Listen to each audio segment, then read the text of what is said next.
What's up, Panthers Nation? We're back to the name of the video. Keep pounding. Today's topic is part two of the day one draft recap. If you like the video, if you like the channel, hit that like button, hit that sub button, hit that bell so you don't miss any new content. Select all and leave a comment if you feel like doing so. So we're going to start with number 17 on the list. 17 pick is Dallas CeeDee Lamb.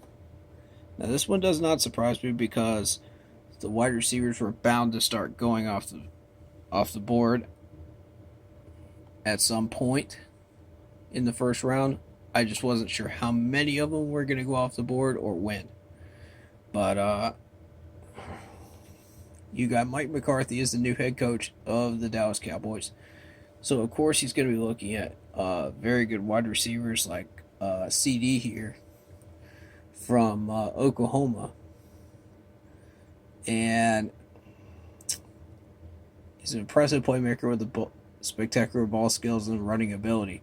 He's a threat to score from anywhere on the field and gives the Cowboys a potent set of pass catchers on the perimeter. That's what ESPN is saying about him, and I agree with that pick. I think that's a good pick for Dallas. I think that lends itself to a lot of potential for Dak Prescott to throw to him and get a lot done on the field. So, moving on, you got Austin Jackson by the Dolphins, the tackle from Southern California. And that pick was part of a trade with Pittsburgh to get that 18th spot by Miami. Good pick. So, we got the Raiders, Damon Arnett, Ohio State. This guy was not originally on my radar, but now he is. After the Raiders traded with the Bears to get to this 19th spot, now he's become an interesting player for me. Because I did not expect that trade. There honestly wasn't much trading going on up until about the halfway mark, and then everybody just started going ham.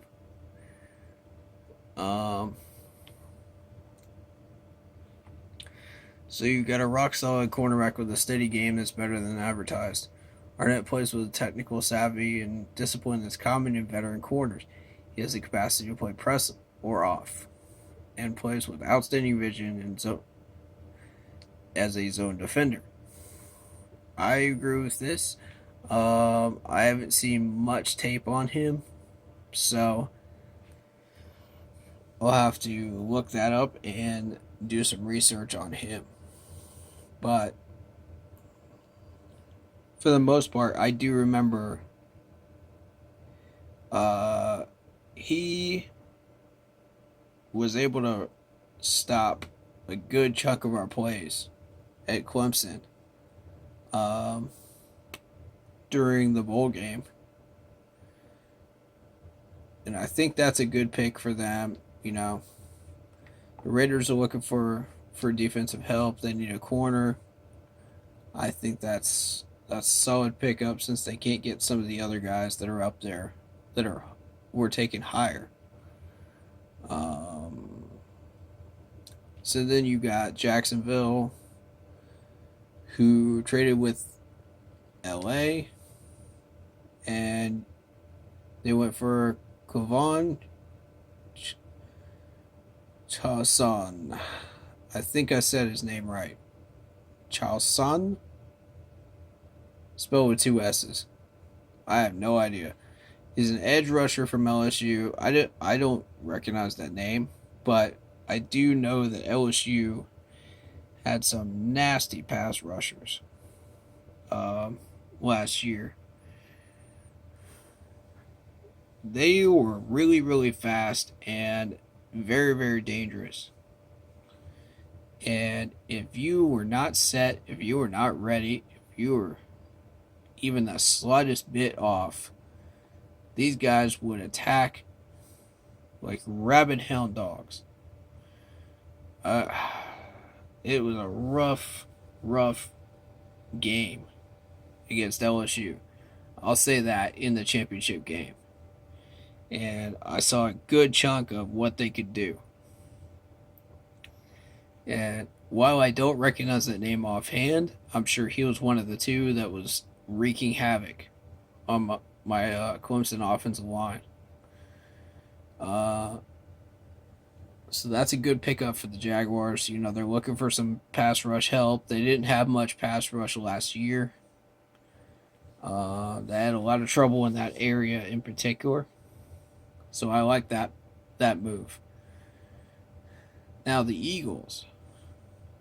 Jalen Reagor from Texas Christian, TCU. Now at first I thought, okay, interesting move. But then you start looking at his highlight tapes, and the more you watch him, the more it impresses you. And I thought, okay, he's just another high grade wide receiver. No, you watch him and watch in particular for his hands and watch his speed. It is ridiculous. I was impressed when I saw the tape on him.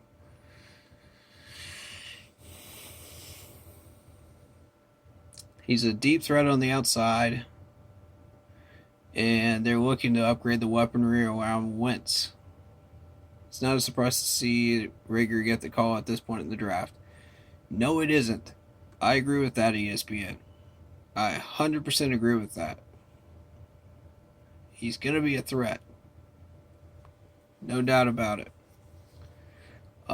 So then, Buffalo trades their pick to Minnesota.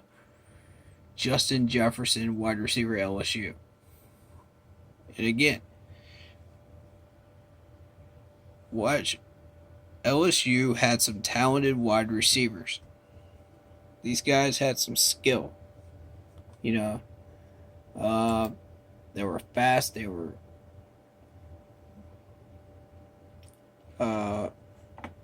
great route runners. In particular, Justin, I think, was probably one of the best ones that they've had in recent memory. He's an A plus slot receiver, but he also has the experience to play on the outside at LSU. He should be ready to make an immediate contribution as a running mate on the perimeter. I agree with that.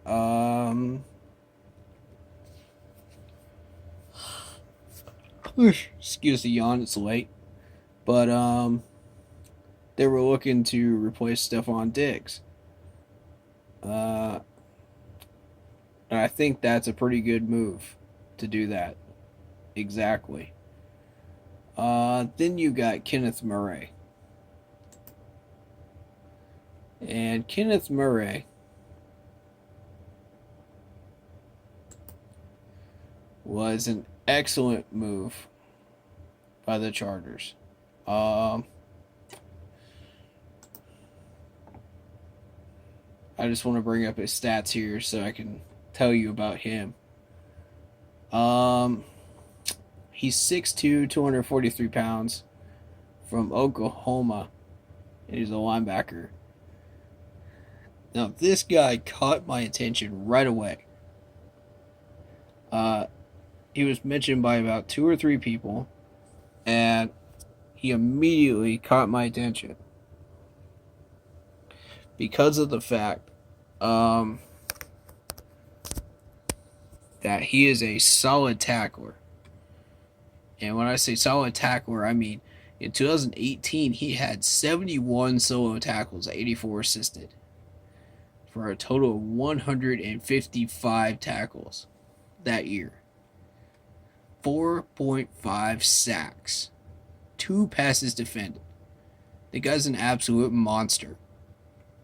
When you look at what he can do,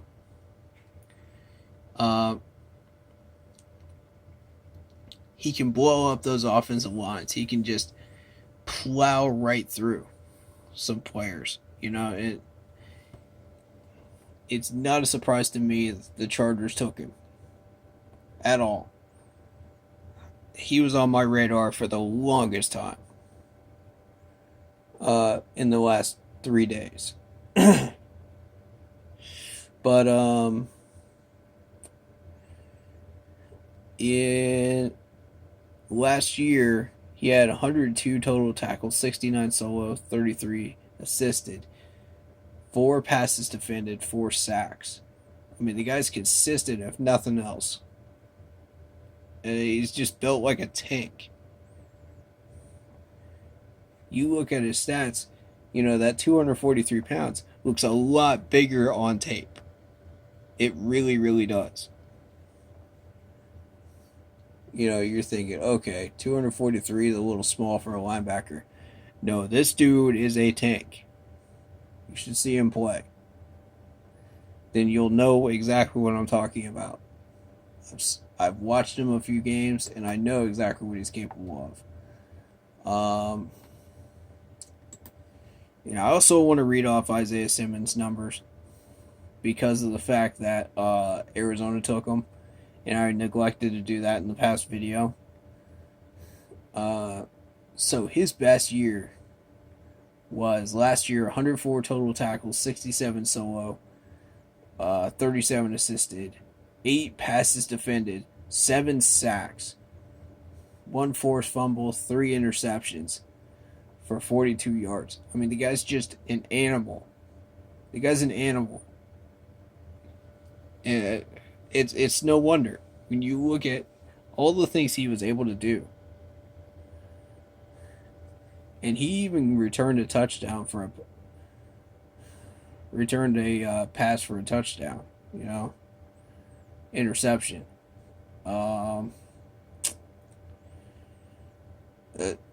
He has just such animalistic instincts that he's able to play everywhere, and get it done. You look at 2018, when he was developing, he still had 89 total tackles, 55 solo, 34 assisted, 6 passes defended, 1.5 sacks, 3 forced fumbles, and 1 interception for that touchdown in 18. You go back to 17, he still had 6 passes defended. He had 45 total tackles, 27 solo, 18 assisted, and a sack and a forced fumble on top of that. So, I mean, the guy's an animal. I wanted people to know about him.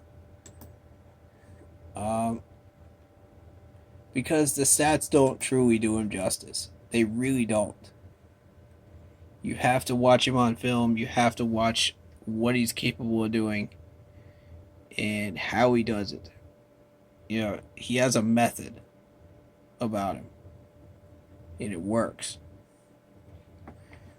But getting back to Kenneth Murray, he has some of those same animalistic instincts that Simmons does. And that's why I brought up Simmons in this video. That plus I neglected to tell you the stats. But Chargers get him off of a trade from New England.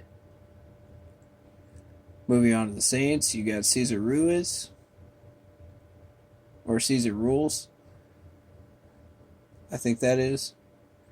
I've never heard of this guy. And again, if you don't hear about linemen, they're doing their job right. They're doing their job exceptionally well if you don't hear their name. Unless they do it so exceptionally well that they end up really, really high up in the draft like this guy from Michigan. So he's a center. Niners go with Braden Alek. Alek? I can't even pronounce that last name. I tried. I tried. Apologies, guys. But he's a wide receiver from Arizona State. And the Niners got him off a trade from Minnesota.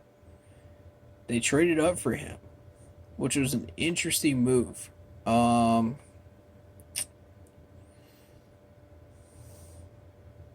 Yeah, they must have thought that he was going to go off the board before they picked again in the second round.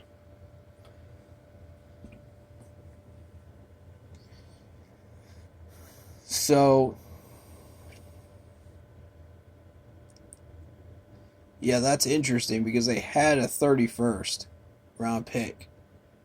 So, they traded that 31st pick uh, for Brandon here.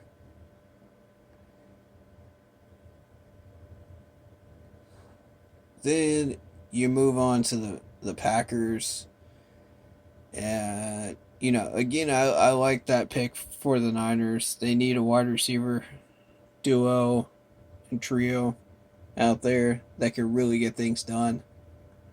They need wide receivers right now. So, Jordan Love for the Packers, the quarterback from Utah State. Now, this was the blockbuster move that nobody was expecting. And Rodgers was complaining that he wanted more weapons. So what does Green Bay do? They go out and they draft his replacement. Rodgers is 36 years old now. What is he? And then you think back to how old was Brett Favre when they replaced him? And it wasn't that long ago that happened. Do you feel old yet? But I certainly do after watching that. Because I remember when Aaron Rodgers was drafted. But that happened as a result of a Houston Miami trade with Green Bay. So here's Jordan Brooks, linebacker from Texas Tech. I liked what I saw of the film from him. I think he's got potential to do some real damage for the Seahawks.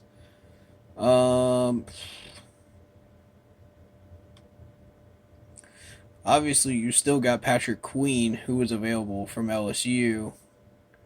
So I think that would have been probably the better pick. But Baltimore made off like a bandit on that one. Patrick was still there. Good choice. I like it. The ESPN people were saying he plays like a Raven. I agree with that. Honestly, watching him, I agree with that.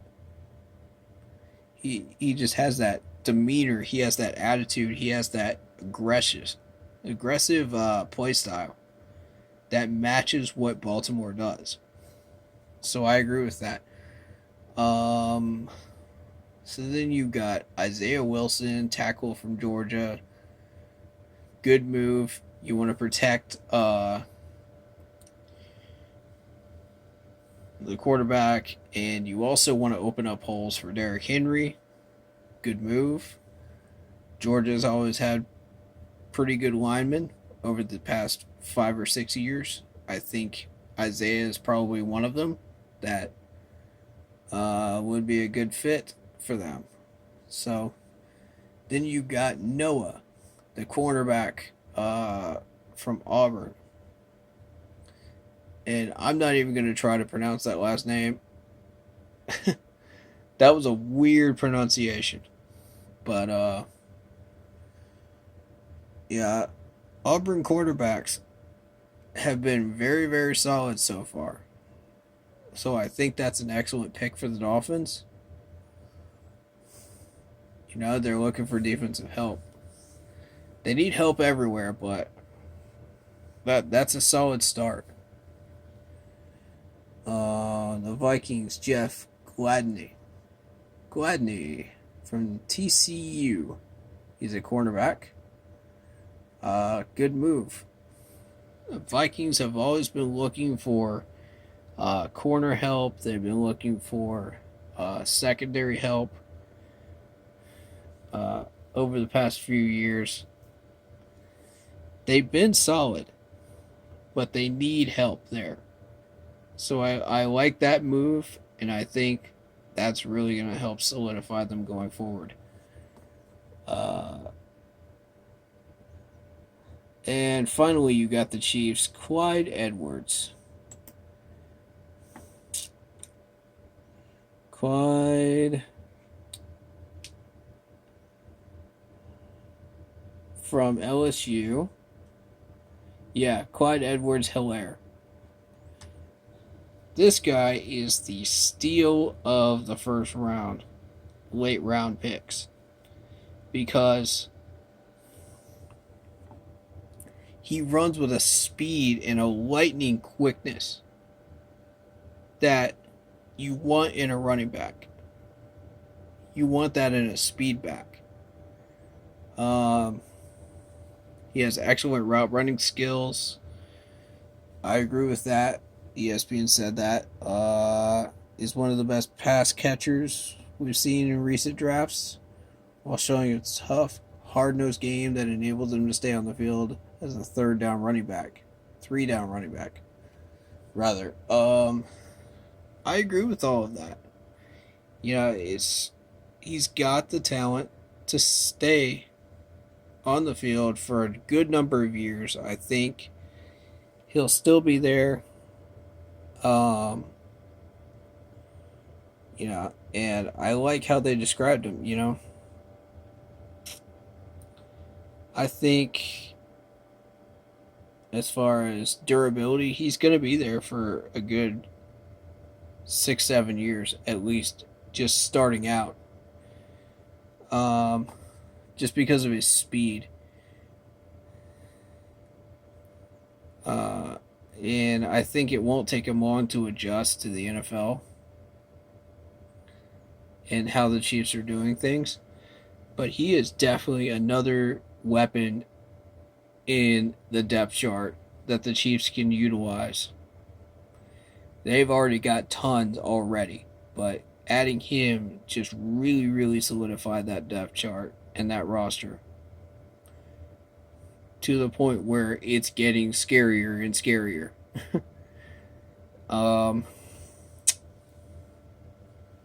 If you're in that Western Division.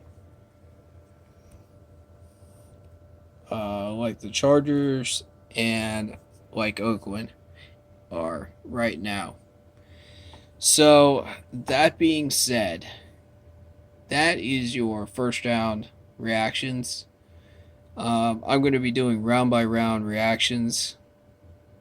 So it'll be a series of 2 videos per round.